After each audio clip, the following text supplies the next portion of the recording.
Hello, and welcome to Sleep Sessions. My name is Chase, and every Friday I record new sleep and relaxation stories. Tonight we are continuing with a classic fairy tale. It's the story that inspired Frozen, The Snow Queen by Hans Christian Andersen. It's a long story, so I'm reading it in 3 parts. This is the third and final part. Gerda has been given a carriage by the prince and princess, and now is off to find her friend Kay, who is trapped by the Snow Queen. Get comfortable, relax, and enjoy. They drove through the dark wood, but the carriage shone like a torch, and it dazzled the eyes of the robbers, so that they could not bear to look at it. "'Tis gold," they cried, and they rushed forward, seized the horses, knocked down the little postilion, the coachman, and the servants, and pulled little Gerda out of the carriage. "How plump, how beautiful she is! She must have been fed on nut kernels," said the old female robber, who had a long, scrubby beard and bushy eyebrows that hung down over her eyes. "She is as good as a fatted lamb, and how nice she will be." And then she drew out a knife, the blade of which shone so that it was quite dreadful to behold. "Oh!" cried the woman at the same moment. She had been bitten in the ear by her own little daughter who hung at her back, and who was so wild and unmanageable that it was quite amusing to see her. "You naughty child," said the mother, and now she had not time to kill Gerda. "She shall play with me," said the little robber child. "She shall give me her muff and her pretty frock. She shall sleep in my bed." And then she gave her mother another bite, so that she jumped and ran around with the pain. The robbers laughed and said, "Look, she is dancing with the little one." "I will go into the carriage," said the little robber maiden, and she would have her will, for she was very spoiled and very headstrong. She and Gerda got in, and then away they drove over the stumps of felled trees, deeper and deeper into the woods. The little robber maiden was as tall as Gerda, but stronger, broad-shouldered, and of dark complexion. Her eyes were quite black. They looked almost melancholy. She embraced little Gerda and said, "They shall not kill you as long as I am not displeased with you. You are, doubtless, a princess." "No," said little Gerda, who then related all that had happened to her, and how much she cared about little Kay. The little robber maiden looked at her with a serious air, nodded her head slightly, and said, "They shall not kill you even if I am angry with you. Then I will do it myself." And she dried Gerda's eyes and put both her hands in the handsome muff, which was so soft and warm. At length the carriage stopped. They were in the midst of the courtyard of a robber's castle. It was full of cracks from top to bottom, and out of the openings magpies and rooks were flying, and the great bulldogs, each of which looked as if he could swallow a man, jumped up, but they did not bark, for that was forbidden. In the midst of the old, large smoking hall burnt a great fire on the stone floor. The smoke disappeared under the stones and had to seek its own egress. In an immense cauldron, soup was boiling, and rabbits and hares were being roasted on a spit. "You shall sleep with me tonight, with all my animals," said the little robber maiden.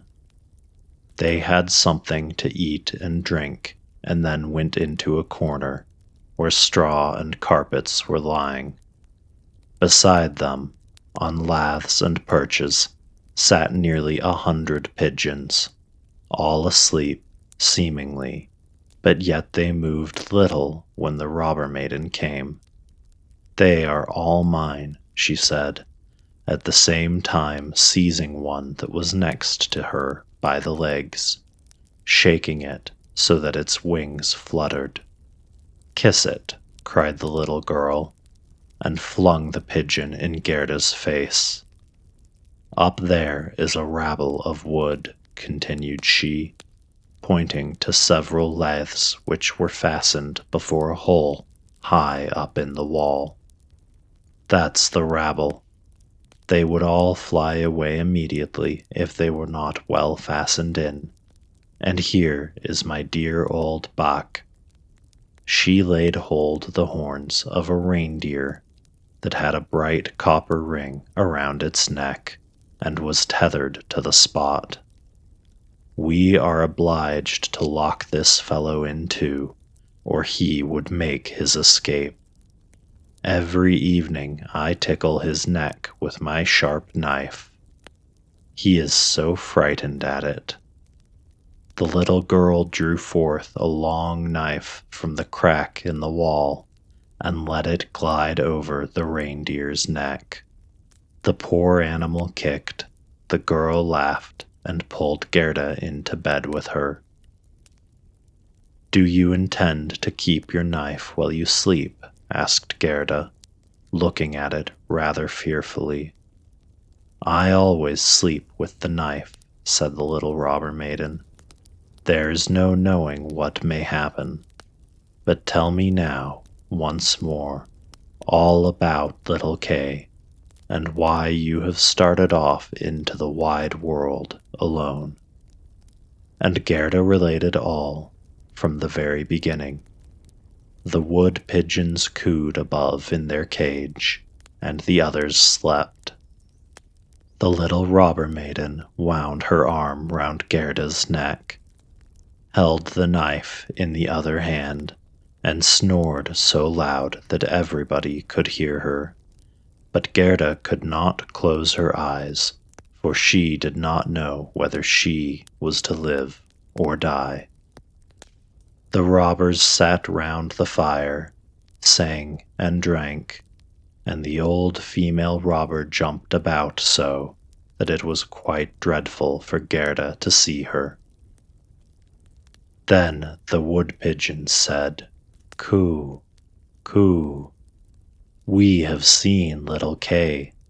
A white hen carries his sledge. He himself sat in the carriage of the Snow Queen, who passed here just down over the wood as we lay in our nest.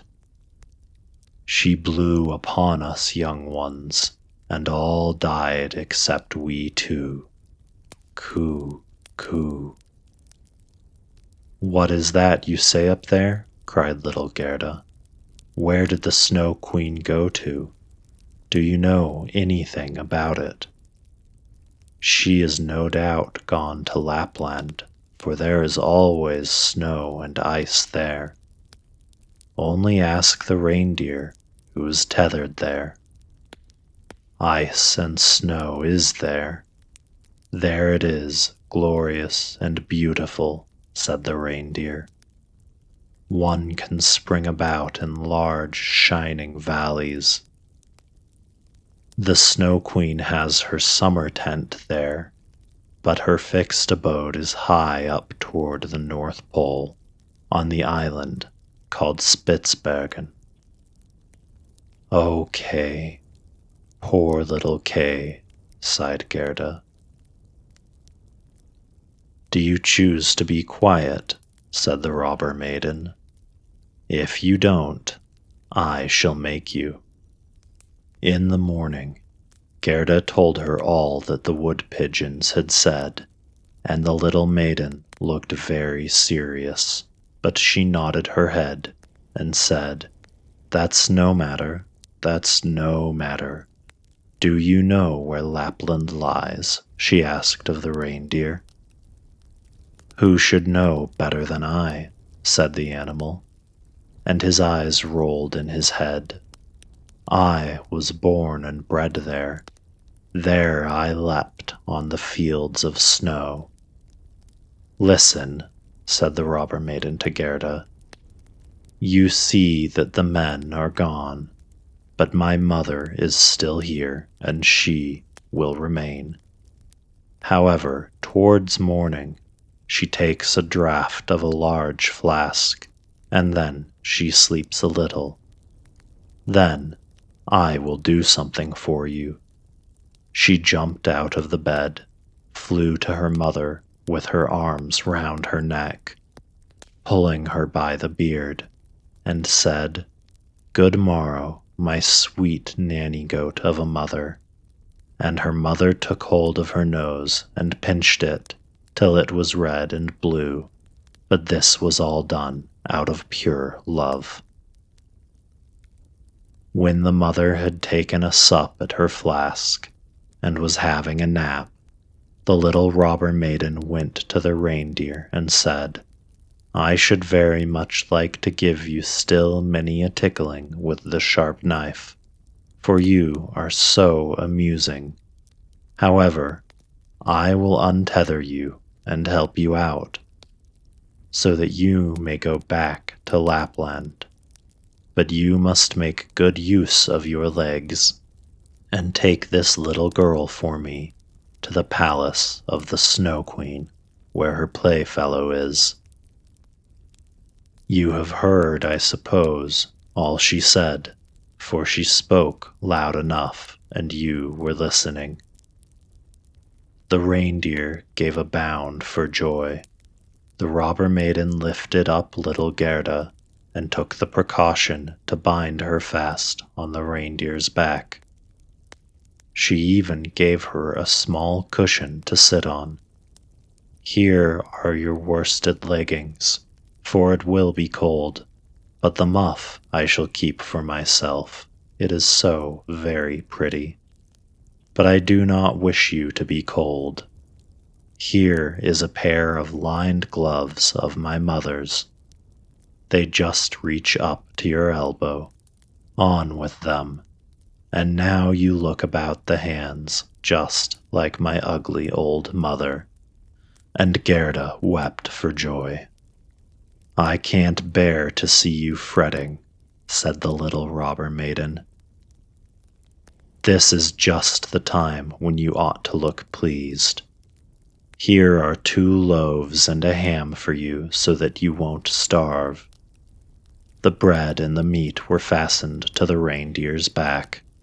The little maiden opened the door, calling in all the dogs, and then, with her knife, cut the rope that fastened the animal, and said to him, "Now off with you, but take good care of the little girl." And Gerda stretched out her hands with the large wadded gloves toward the robber maiden, and said, "Farewell."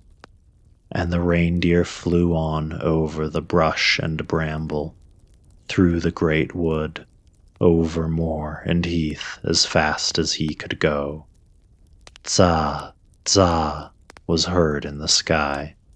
It was just as if somebody was sneezing. "These are my old northern lights," said the reindeer. "Look how they gleam." And on he now sped, still quicker. Day and night on he went. The loaves were consumed, and the ham too, and now they were in Lapland.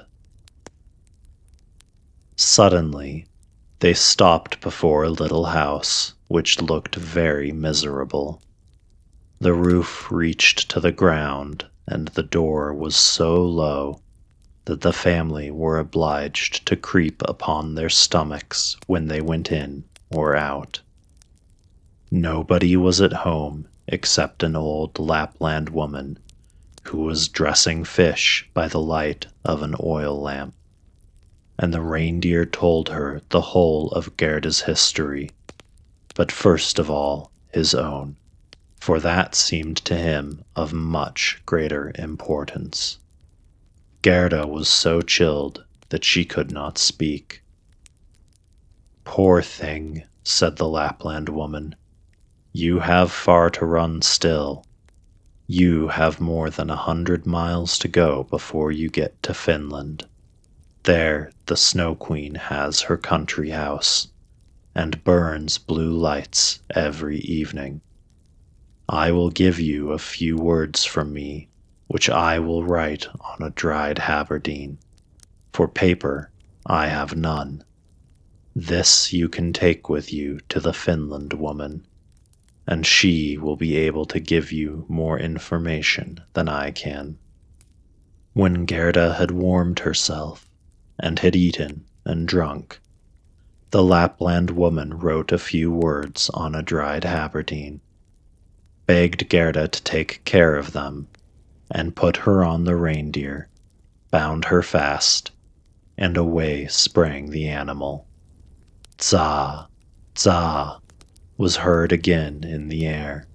The most charming blue lights burned the whole night sky, and at last they came to Finland.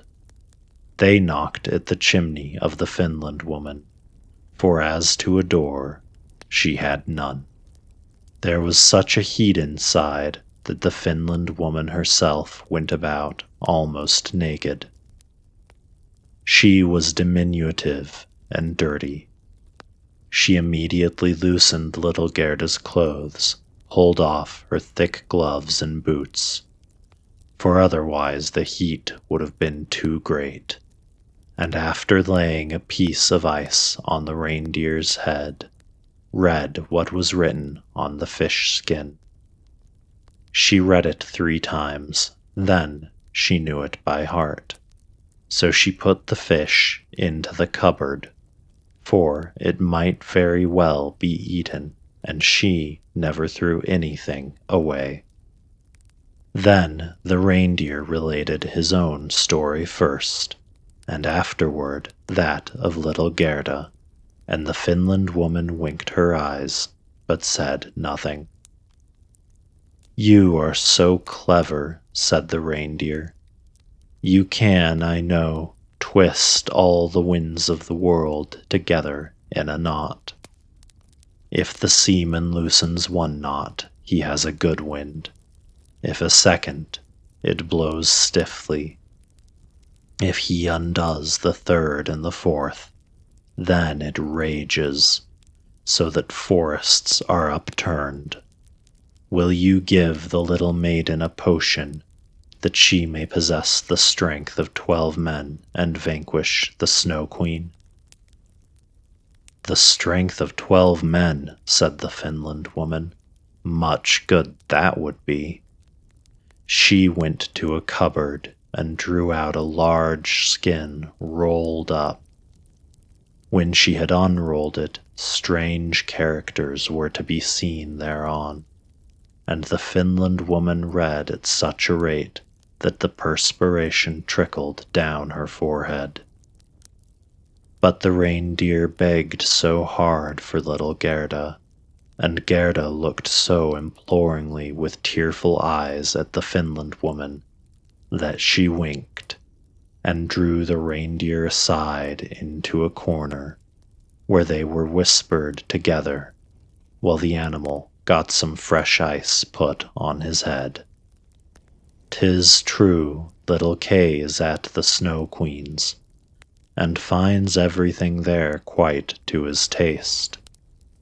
He thinks it is the very best place in the world, but the reason is that he has a splinter of glass in his eye and in his heart. These must be got out first, otherwise he will never go back to mankind, and the Snow Queen will retain her power over him. But can you give little Gerda nothing to take which will endue her with power over the whole?" "I can give her no more power than what she already has. Don't you see how great it is? Do you not see how men and animals are forced to serve her? How well she gets through the world barefoot? She must not hear of her power from us. That power lies in her heart, because she is a sweet and innocent child. If she cannot get to the Snow Queen by herself and rid little Kay of the glass, we cannot help her. 2 miles hence the garden of the Snow Queen begins. Thither you may carry the little girl. Set her down by the large bush with red berries standing in the snow. Do not stay talking, but hasten back as fast as possible. And now the Finland woman placed little Gerda on the reindeer's back, and he ran off with all imaginable speed. Oh, I have not got my boots. I have not brought my gloves, cried little Gerda. She remarked she was without them from the cutting frost. But the reindeer dared stand not still, and on he ran till he came to the great bush with the red berries, and there he sat Gerda down, kissed her mouth, while large bright tears flowed from the animal's eyes, and then he went back as fast as possible. There stood poor Gerda now, without shoes or gloves, in the very middle of dreadful, icy Finland. She ran on as fast as she could. Then came a whole regiment of snowflakes, but they did not fall from above, and they were quite bright and shining from the aurora borealis. The flakes ran along the ground, and the nearer they came, the larger they grew. Gerda well remembered how large and strange the snowflakes appeared when she once saw them through a magnifying glass, but now they were large and terrific in another manner. They were all alive. They were the outposts of the Snow Queen. They had the most wondrous shapes, and some looked like large, ugly porcupines, others like snakes knotted together with their heads sticking out, and others, again, like small fat bears with the hair standing on end. All were of dazzling whiteness, all were living snowflakes. Little Gerda repeated the Lord's Prayer. The cold was so intense she could see her own breath, which came like smoke out of her mouth. It grew thicker and thicker, and took the form of little angels that grew more and more when they touched the earth. All had helms on their heads, and lances and shields in their hands. They increased in number, and when Gerda had finished the Lord's Prayer, she was surrounded by a whole legion. They thrust at the horrid snowflakes with their spears, so that they flew into 1,000 pieces, and little Gerda walked on, bravely and in security. The angels patted her hands and feet, and then she felt the cold less, and went on quickly toward the palace of the Snow Queen. But now we shall see how Kay fared. He never thought of Gerda, and least of all that she was standing before the palace. The walls of the palace were of driving snow, and the windows and doors of cutting winds. There were more than 100 halls there, according as the snow was driven by the wind. The largest was many miles in extent, and all were lighted up by the powerful aurora, and all were so large so empty, so icy cold, and so resplendent. Mirth never reigned there. There was never even a little bear ball with the storm for music, while the polar bears went on their hind legs and showed off their steps.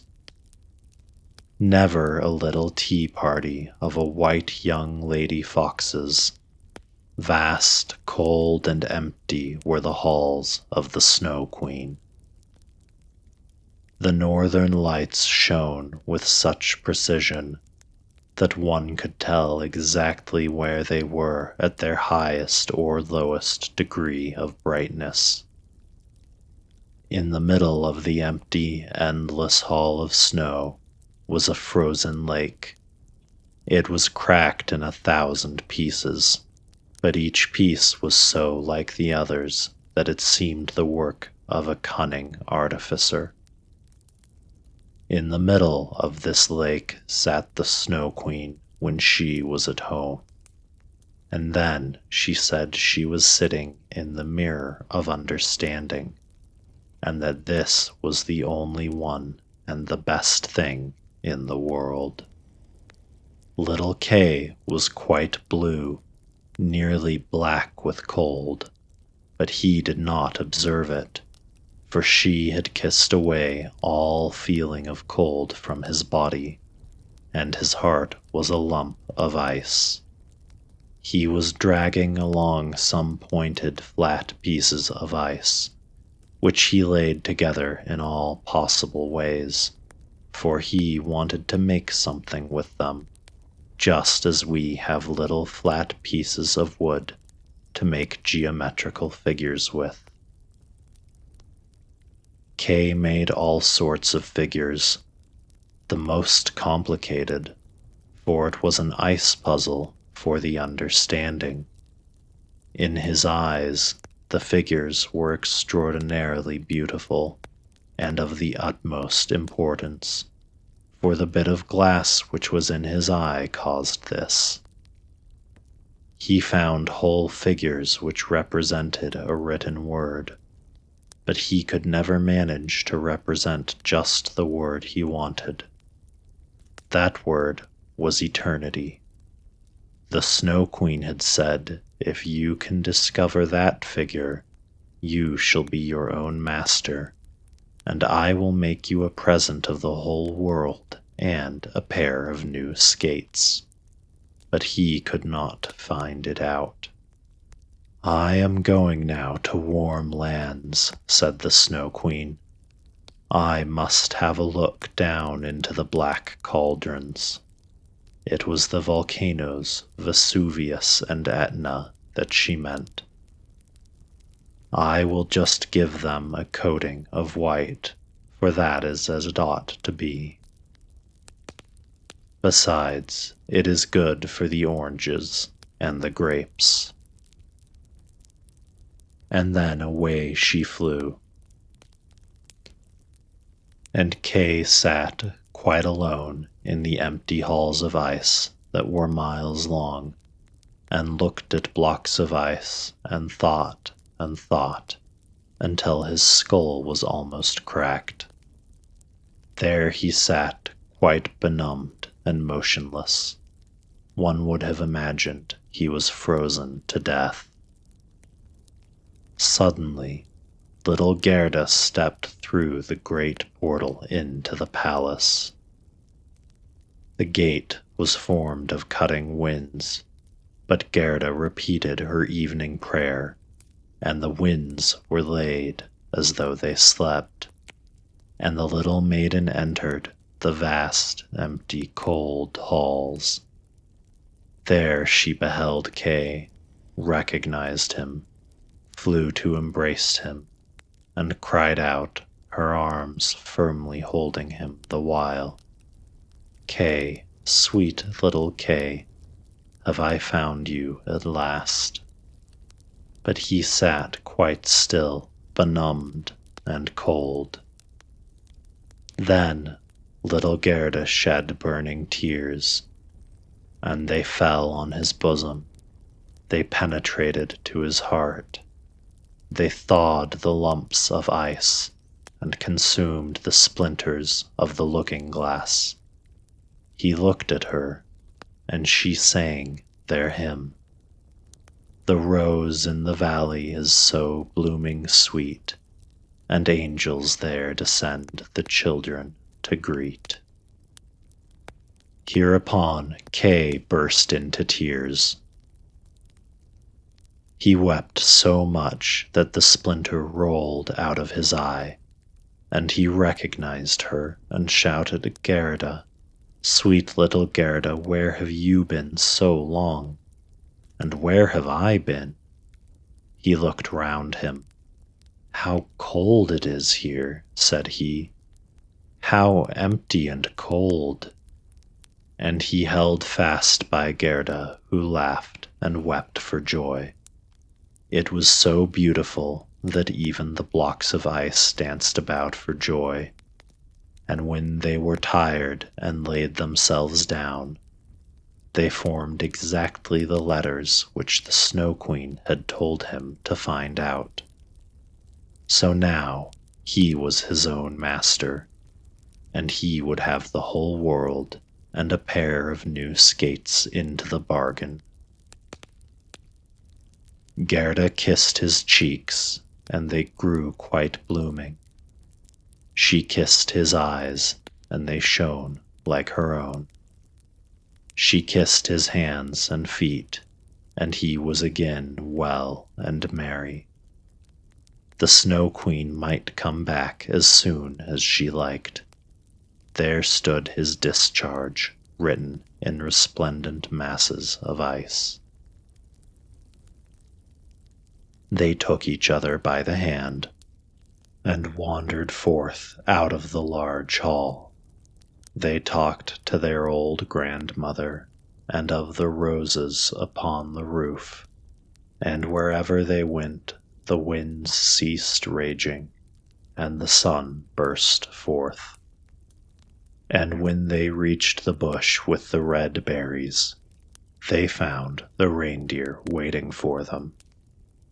He had brought another, a young one, with him, whose udder was filled with milk, which he gave to the little ones and kissed their lips.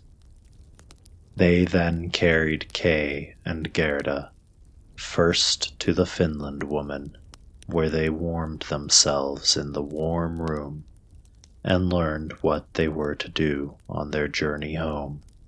And they went to the Lapland woman, who made some new clothes for them and repaired their sledges. The reindeer and the young hound leapt beside them and accompanied them to the border of the country. Here the first vegetation peeped forth. Here Kay and Gerda took leave of the Lapland woman. "Farewell," they said, and the first green buds appeared.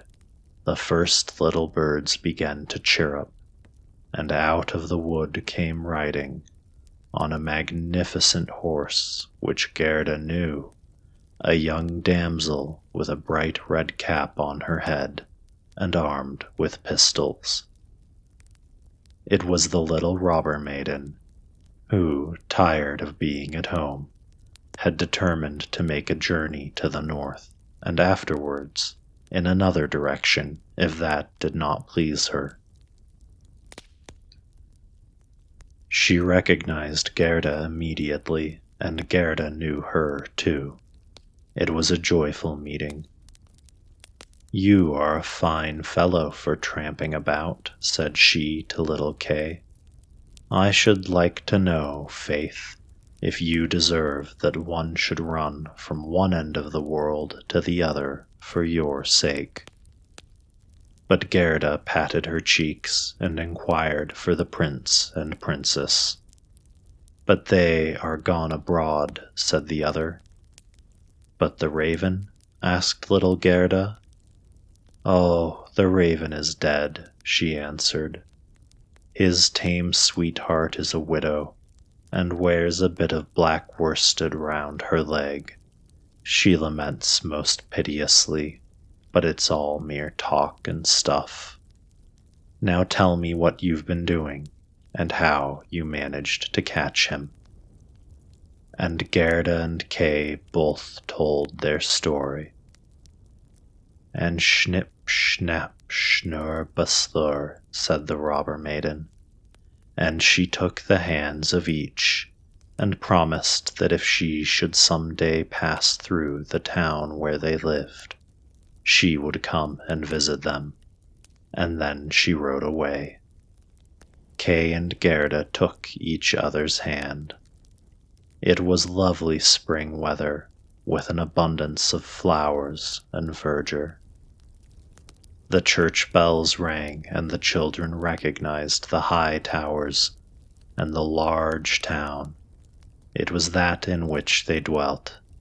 They entered and hastened up to their grandmother's room, where everything was standing as formerly. The clock said tick-tack, and the finger moved round, but as they entered, they remarked that they were now grown up. The roses on the lids hung blossoming at the open window. There stood the children's chairs, and Kay and Gerda sat down on them, holding each other by the hand. They both had forgotten the cold, empty splendor of the Snow Queen, as though it had been a dream. The grandmother sat in the bright sunshine and read aloud from the Bible. "Unless ye become as little children, ye cannot enter the kingdom of heaven." And Kay and Gerda looked into each other's eyes, and all at once they understood the old hymn. "The rose in the valley is blooming so sweet, and angels descend there the children to greet." There sat the two grown-up persons, grown up and yet children, children at least of heart, and it was summer-time, summer, glorious summer. The end.